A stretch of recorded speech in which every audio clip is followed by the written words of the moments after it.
bringing hope the world over. Hope Channel.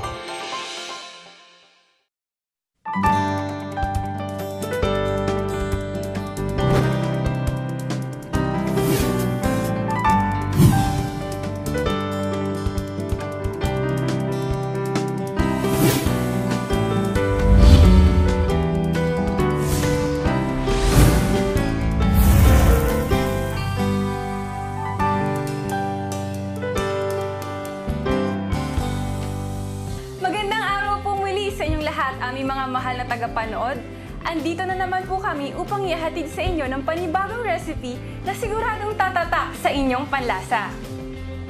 Kasama ko po ngayon ang Chief Executive Chef ng Green Earth Cafe, the first vegetarian restaurant here in Naga City, Camarines Sur. Walang iba kundi si Mr. Arnel Ubias. Ako naman po si Jam, sa programang ito where you can feel not only your tummies, but your spirit. Food and Soul, Bicol Edition. Bago po tayo magsimulat sa ating programa, inaanyayahan ko po kayo na buksan po natin ang ating Biblia sa John 16:33, na ang sabi po ay, "This is Jesus Christ speaking, I have said these things unto you, so that in me you might have peace. In this world you will have tribulation, but be of good cheer, I have overcome the world." Mga kaibigan, dito po sa ating mundo, marami tayong nararanasang kahirapan at mga problema. Kundi hindi natin kailangang magpadala sa mga bagay na ito. Sapagkat alam natin mayroong Panginoon na pumarito sa mundo upang tulungan tayong matagumpayan ang mga bagay na ito. Kaya huwag po tayong mag-alala, Kuya Arnel, kasi alam natin mayroon tayong Panginoon na handang tumulong sa atin kahit may mga nararanasan tayo. Oo, tama yan, Jam. Kasi base sa experience nating sa history, nakikita natin lalo na sa tungkol sa pagkain. Kung ibabase natin yung sa creation, plant-based diet, ang original diet na binigay sa atin ng Panginoon. Ngayon, nagtataliwas na ang mga tao ngayon. Wala pa noong panahon, taliwas na sa plant-based diet yung kinakain ng tao. Meron ng karne, isda, at kung ano-ano pa, lalo na ngayon, na kahit na chemicals ay kasama na sa ating mga pagkain. Kaya nagkakaroon tayo ng mga kahirapan, sakit, at ano-ano pa mga problema. Maraming salamat po, Kuya Arnel. Ngayon naman po ay wag na po natin patagalin. Tayo po ay dumiretso na sa recipe natin ngayong araw. So ano po yung lulutuin natin ngayon? Luluto tayo ng isang recipe na may pizza, na may grilled vegetables. Kasi usong-uso ngayon yung pizza, lalo na yung cheese na ginagamit. Palaging may cheese yan. Pero sa version natin ito, gagawa tayo ng sariling cheese natin na base sa soybeans. Wow! Plant-based diet. 100% plant-based diet. Kaya mag-umpisa na tayo? Sige. Okay, sige. Meron po tayong recipe dito. Itong mga ingredients, whole wheat flour. Tungkol ito sa fiber at marami po itong vitamins and minerals. Kasi whole wheat flour ito, hindi masyadong processed. Meron din po tayong active dry yeast. Active dry yeast po ito, ay may mga vitamins po ito at vitamin B. Tapos salt and extra virgin olive oil. Ngayon, umpisa po tayo. Ganito ang gagawin natin. Gagawa tayo ng pizza dough, gagawa tayo ng sarili nating sauce, at saka yung mga toppings natin sa pizza. Okay po, eto na po tayo. Lagay po natin yung harina, tapos yung asin. Kukuha tayo ng asin. Tapos lagyan po natin ng half a cup of water. Saka natin po ito haluin. Ngayon, mamasahin po natin na ito. Alam niyo po, Kuya Arnel, kapag nakita ko po yung dough, naalala ko po yung kwento ng mga Israelites na pinalabas ng ating Panginoon at dineliver niya siya from the Egyptians. At kinain nila yung mana from heaven. Kaya makita po natin na simula talaga sa sinaunang panahon, natural at simple diet na yung binibigay ng Panginoon sa ating mga pangangatawan para sa ating kalusugan. Oh. Kasi pwede naman siyang maghanda ng isang napakagarang fiesta, di ba? Oh. Pero hindi niya ginawa yun, kundi nag-stick talaga siya sa simple diet. Talagang lahat yung, kahit na sa Garden of Eden, creation pa, talagang original doon, yung simple plant-based diet talaga. Ngayon, pagmasa po natin ito, mga around 3 minutes hanggang po maging non-sticky na tayo. Ano? Ngayon po, after 3 minutes, ang mangyayari po niyan, ganito na. Ito na. Yan, ganito na po yan. Ano? Lagyan po natin ng konting arena pa para hindi mag-stick sa ating mga kamay. Tapos, i-rolling pin na po natin to. Tabihin po natin. Sige. I-rolling pin natin ito. Habang nag-rolling pin po tayo, pagtatagalagyan po ito ng arena para hindi mag-stick sa rolling pin. Ganyan lang po, konting practice lang. Ano. So dapat po even yung pressure natin para pantay-pantay po yung kapal ng ating pizza. Tapos po nito, dahil po may active dry yeast ito, paaalsahin po natin ito ng around 1 hour. Lalagyan po natin siya ng mga holes para makasingaw yung fermentation na niya, yung hangin. Yan. Ngayon, paalsahin po natin ito after 30 minutes. Yan. Ngayon po, ang mangyayari po niyan ay isa ng after 30 minutes, magigib po siyang ganito ng pizza dough. Ayan. Ilalagay po natin ito sa oven for about 8 minutes para po siya mag-set. Para ganon din mamatay yung yeast. Tumigil na ang kanyang pag-alsa. Ngayon, tatabi po natin ito. Sunod po natin gagawin ay... Ang gagawin na po natin ay yung ating toppings. Tama po ba? yung sauce na muna. Yung sauce. So, yung tomato sauce yung gagawin natin. At ano po yung mga ingredients na kailangan para sa ating tomato sauce? Sa tomato sauce po naman, from scratch tayo gagawa. Meron po tayong kamatis at saka basil, mga antioxidants po ito.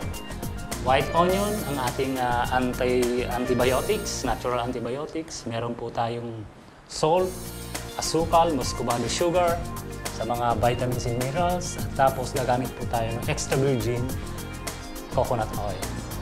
Yan, so Ilalagay po natin.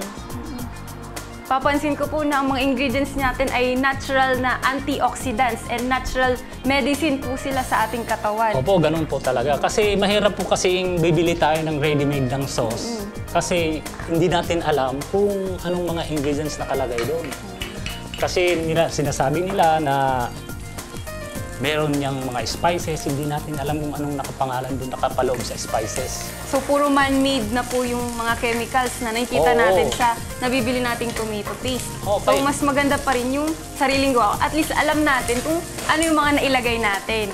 Oo, kasi sa food industry kasi, alam mo dyan, sa food industry, yung mga halimbawa, yung betsin, yung betsin ng mga chemicals, pag nalaman na yan ng tao na mahirap yan, hindi na sila bibili. Ngayon, pinapalitan lang nila ng pangalan yan. Kaya marami silang alias na akala mo, masustansya, pero yung pala, hindi natural. Lagay na po natin ito, tomato. Oo na. Amoy ko na po yung bango ng ating onion. Ngayon po, dahil may acidic ang tomato, ika-counter po natin yan ng yung sugar. Yung muscovado sugar. Sugar. Ika-counter po natin siya. So, it's healthier than white refined sugar. So, ang galing po ng Panginoon, kasi binibigyan niya na talaga tayo ng natural foods na hindi na natin kailangan dumepende sa man-made processed products na pwede na tayong gumawa ng masarap na pagkain based lang sa natural ingredients. Opo, ganun talaga. Ngayon po, para mapabilis ito, pwede pong lagyan natin ng tubig. Tubig to prevent from drying. At para rin hindi dumikit sa pan ng ating kamatis. Ngayon po, after mga 30 minutes or 20 minutes, siguro lalambot na ito. At pag malambot na po siya, pwede po nating durugin ng ganitong masher natin. So manual lang po natin dudurugin. O kaya kung meron po kayong food processor, pwede po natin itong ilagay sa food processor para mas madali siyang madurog. Oo nga naman.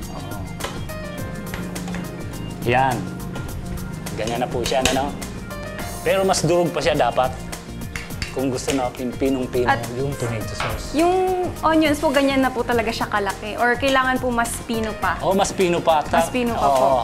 So, kailangan mas pino at mas maliit pa yung chop ng ating onions para mas maging sauce-like yung kanyang texture. Oh, i-blender na lang po natin ito, ano.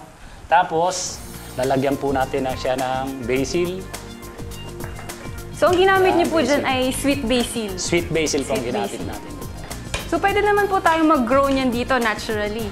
Oo. Madali lang pwede naman rin, po oo. siya. And then, ang sunod pong gagawin natin after that. Ito na po siya. Luto na po ang ating tomato sauce.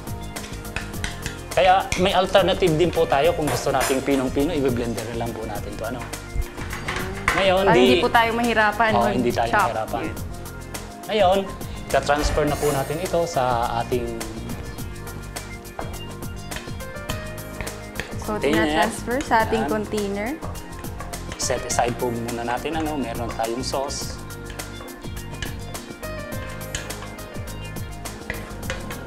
Yan. Tapos, sunod po natin gagawin ay yung mag-grill po tayo ng vegetables. Yan. So, ano pong gagawin natin sa vegetables na yan? Para saan po ba yung grilled vegetables natin? Yung pang-toppings na po natin ito, pang-toppings, So, yun yung magbibigay lasa sa ating pizza dough. Opo, ito po yung gagamit po tayo ng toppings, yung eggplant, bell peppers, tapos tomatoes and pineapple. Rich in vitamin C po sila lahat. Tapos ito naman po yung sa mga nagwa-weight loss, yung eggplant. Tapos meron po tayong sesame seeds as toppings. Ang galing po ng eggplant kasi may nabasa rin po ako na yung eggplants po pala ay nag-a-absorb siya ng excess fat sa ating katawan. Oo. Kaya mas mabuti rin po pala na kung kakain tayo ng eggplant, wag na po nating prituin kasi baka na-absorb niya na yung oil na galing sa pang-fry natin. So better na as is po siya or yung nilaga or yung tulad dito ang gagawin po natin as topping sa ating Opo. pizza. Ayun po, i-grill na natin siya. Lagyan po natin ng coconut oil. Pahid lang po ng coconut oil. Tapos, ilagay na po natin siya lahat. So, i-grill po natin yung ating toppings. Yung toppings. I-spread lang po natin siya. I-spread. At lagyan natin ng asin. Spread asin po. Pag ang hinahabol po natin dito, yung magkaroon siya ng grill marks. Yan, evenly spread natin siya. So, ano pong ibig sabihin nyo ng grill marks? Kasi hindi naman po tayo sa grill nagluluto, kundi sa kawali lang po. Ano po yung sign na luto na yung ating Pwede rin kasi vegetable? itong gawin grill kasi ang hinahabol po natin yung mag-init. Mag-init. Maluto siya sa init ng pan. Yan po ang siguro mga 4 minutes, okay na po ito. Mga 4 minutes. Ngayon, habang niluto po natin yan, gawin po natin yung garlic sauce natin. Yung garlic sauce natin ay yung parang pinaka-cheese. Ang gagamitin po natin yung soybeans, soybean curd or tofu. Gagamit po tayo ng garlic, calamansi juice, tapos extra virgin olive oil and salt. Yan lang po. Para po sa ating cheese. Sa Vegan ating cheese. Po yan, sa vegan cheese. Ngayon po, alam po ninyo yung soybean rich in protein po yan. At saka for the beauty of the skin po yan, nakakapagpaganda ng skin. Yan. Siguro po, okay na po ito. Yan po ang grill marks Yan. yan. Yung may brown, yan ang hinahanap po natin. Yan. O nga, mukha na nga po siyang Yeah. grilled. Grilled. Kahit hindi tayo nasa Oo. grilling pan, mukhang... Grilled na yan, Grilled na nga transfer na siya. po natin yan sa ating... Oops. So, yung tofu cheese, ayun po yung base natin. Yan Or po yung ihahalo po ba natin yan sa ating tomato sauce? I-assemble po natin yan mamaya. Okay. Sige. Ngayon po, ito na. ang gagawin po natin dito ay ilalagay po lang natin yan sa blender. Yung tofu, yung garlic. So, buo po yung garlic. O, pwede rin i-aid natin ng ganito. I-scrap na lang natin ganyan. Pero okay na rin naman Yung po siguro grater. yung blender kasi... Oo, kasi nabe-blend din yan. na. Lalo basta matalin yung ating blender. Tapos yung calamansi juice, vitamin C ito. Tapos asin, konting asin. Saka yung muscovado sugar na kaunti, pang counter ng acidity ng calamansi. Ngayon po, i-blender po natin ito. Lagyan po natin siya ng konting tubig para maano yung consistency. Ano po? At ma-dissolve din yung ating salt and sugar. Ayan. Po siya.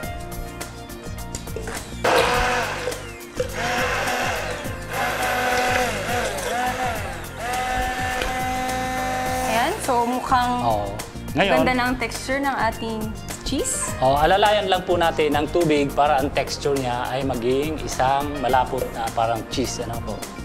Ngayon, Pero hindi Okay na naman po. po yung sobra. Para hindi naman po sobra. Mukhang gatas na siya. Tapos, pagkatapos po nito, i-transfer natin siya sa dispenser, ganito. Kaya mag-assemble na po tayo. Ano?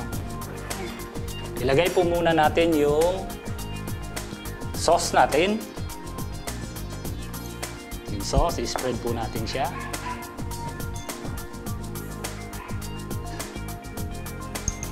Yan, i-spread po natin. Vegan sauce. Lagyan po natin siya ng cheese. Yan. Tapos yung grilled vegetables natin. Toppings na po natin yan. Yung grilled vegetables. So, yan po ay ibibake pa natin. Ibe-bake natin to until yung ma-heat yung lahat sila, ma-heated through. At para maluto yung ating pizza dough. Yan. So, malapit na pong matapos ang ating Ito po. vegan pizza. Ito na po yung vegan pizza natin. Ipapop natin ito sa oven around 8 to 10 minutes for around 350 degrees. Okay po. Tapos magkakaroon po tayo ng finished product. Ayan. So, ito po Ayan ang na po. finished product. Ito na po yung finished dish nating grilled pizza.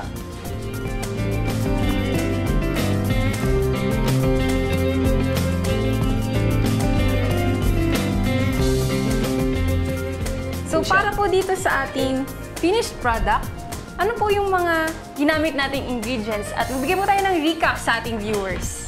Ang ano po nito ay kailangan po natin ng sa pizza dough, yung harina, half a cup of harina, whole wheat flour, yung tubig, half a cup of tubig, tapos salt and active dry yeast para sa pag-alsa. Mamasahin po natin yan. Tapos naman po sa tomato sauce, magkaroon po tayo ng isang cup ng tomato, isang cup ng onion, salt and pepper, tapos basil. Ngayon naman po, yung mga toppings natin, depende po sa kagustuhan natin kung anong gusto nating vegetables.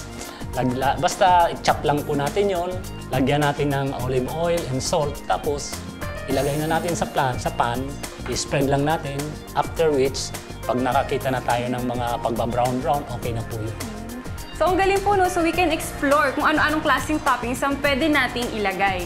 Depende po sa ating kagustuhan. So, there you have it. Ito na po ang ating vegan pizza. So, set aside po muna natin ito. Tikman natin ito mamaya habang in-explain po sa atin ni Sir Arnel kung ano po ba yung next nating recipe for today. Ang gagawin po natin ay tostadas with Perioles hummus. Yan. And tomato salsa toppings. Yan. Yan po ay isang appetizer. Tapos, mga sustansya din po yan kasi puro plant-based diet po yan lahat. Yan. Ngayon, ang gagawin po natin ay meron tayong tortilla. Ang mga ingredients po natin yan, tortilla. So, meron po ang galing tayong po, no? percoles. Maging creative lang po talaga tayo sa gawa ng mga vegetable dishes at marami tayong may create na bago mula Opo. sa plant-based na ingredients. Ngayon, ang una po natin gagawin ay mag-deep fry po tayo. Habang pinapainit po natin itong mantika, ay ito po ang mga ingredients nating perfoles. Local beans po ito. Rich So, in protein. napalambot na po yun. Oo, malambot po na po Dapat yan. malambot Boiled. na ang ating Boiled. percolis. Tapos meron po tayong sesame seeds. Meron po tayong kalamansi. And meron po tayong garlic. At ito po yung pan-toppings natin sa tostadas. Ngayon, hihiwain na po natin itong flatbread natin. Tortilla. Ang ingredients po nito ay whole wheat. Yan. At sa pag-deep fry po, kailangan mainit po ang ating mainit na mantika mainit po yung mantika para natin. mas maunti ay ma-absorb Opo. na oil ng ating tortilla. Oh. Ito po, pag mainit na po ang mantika, pwede na po natin ilagay yung ating nachos hanggang maluto siya. Yan po. Yan. So lumobo na siya kasi nag-expand yung air sa loob ng ating tortilla. Okay. Hintayin po natin siyang maging golden brown. Brown. Yan po. Yan. So mabilis lang po talaga Mabilis siya, lang no? po talaga Kasi siya. mainit na mainit talaga ang ating Okay po. mantika. So pwede naman po siyang pagsabay-sabayin. Pwede naman po sabay-sabay. Pero mas maganda po yung isa-isa lang. Isa-isa. Yan, ganyan po. Ganyan ang hinahanap natin. Brown, ganyan. Ngayon po, pag naubos na po natin na deep fry yung Yung tortilla, ay ganito na po yun mangyayari. Yan. Tapos, ang next step po natin ay gagawa po tayo ng dinis na lang yan. Ng hummus natin made up of perfoles. Ang gagawin po natin, ilagay po lang natin yung 1 cup ng perfoles, yung kalahating cup ng sesame seeds. So kailangan ground na po yung sesame seeds Oo, natin. para sigurado siyang ma-integrate sa ating hummus. Lalagay po natin ang calamansi juice, saka po yung isang garlic. Okay po, magbe-blender na po tayo. Kaya simpleng-simple lang po itong hummus na paggawa, pero ginamit po natin version yung perfoles. Yung local beans po natin. Kung ganyan po, haluan lang po natin ng tubig para ma-aid ang kanyang pag-blend.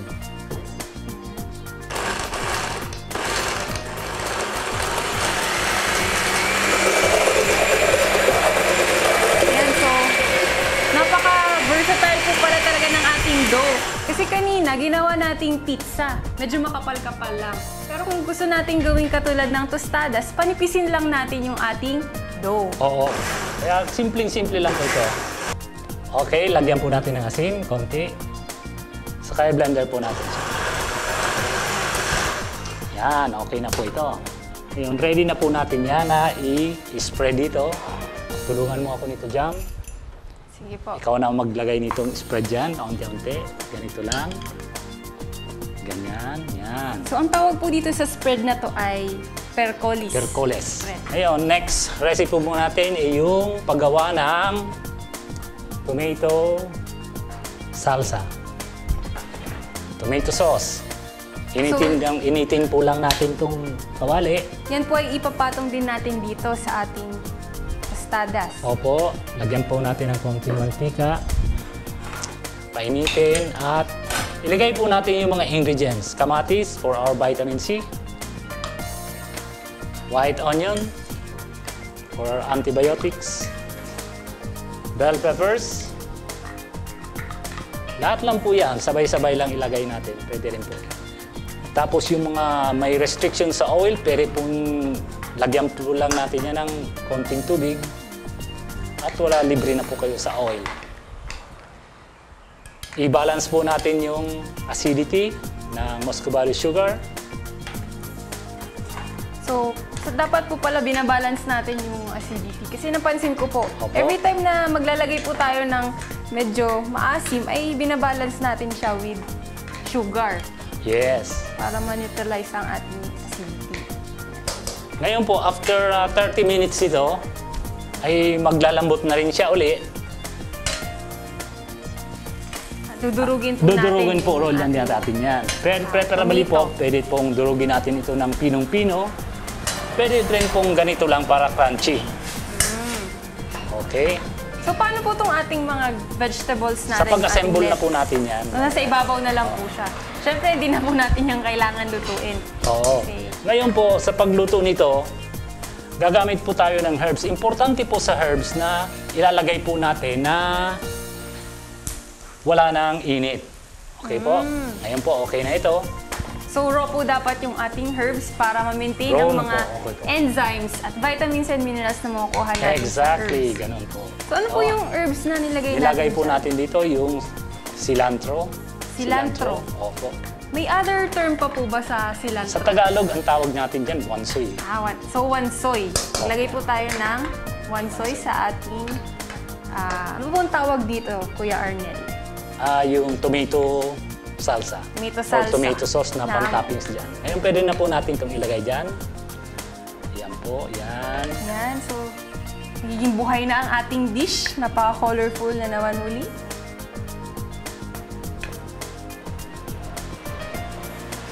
So, ang galing talaga. Kailangan lang talaga ating mag-experiment. Kasi marami nagsasabi na kapag vegan ka daw ay boring kasi puro gulay. Pakialis na lang Wala tomato tayong dyan. kakaining iba, hindi gulay na lang. Pero kahit gulay lang yung kinakain natin, marami tayong masasarap na meals na pwedeng maihanda.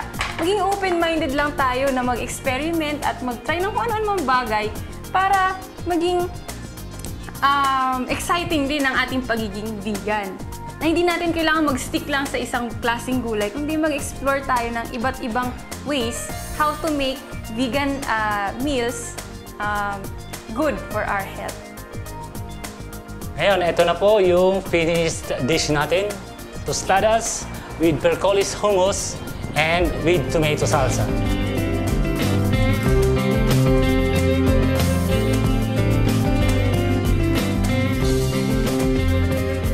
Yan. At Okay na ito po rin ito. po yung ating pizza Pizza? kanina. Opo. So, titikman na po natin, Kuya Arnel. Okay, sige po. Yan, so tikman po na natin ng ating vegan pizza. Sa pag-uulit po natin, ang mga ingredients po nito, yung tortilla, meron po tayong percoles, yung native beans natin, good for our protein needs. Meron po tayong tomatoes, white onions, bell peppers, and salt and pepper. At tapos, para sa toppings natin, meron po tayong raw vegetables, yung lettuce natin, para sa mga enzymes natin. Okay, gusto mo nang tikman? Sige po. Sige, Let's tikman mo begin. na. Yan, ito po ang ating pizza. Alternative natin yan. Ano? Mm.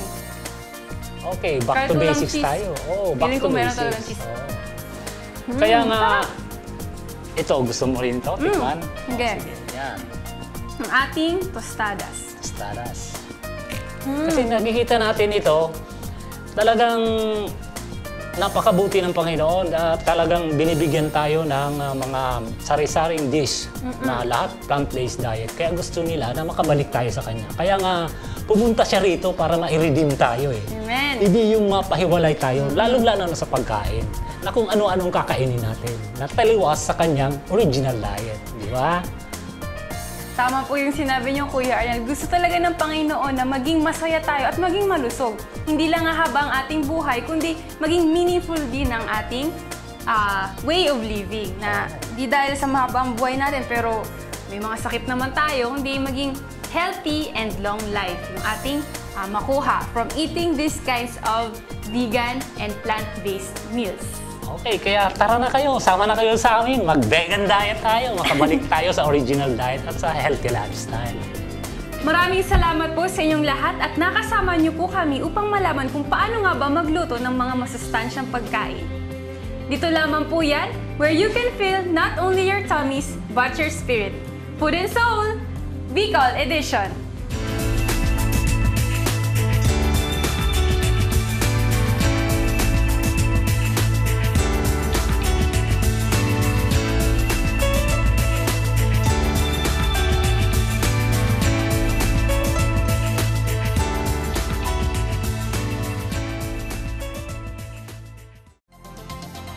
presenting the best news in the world.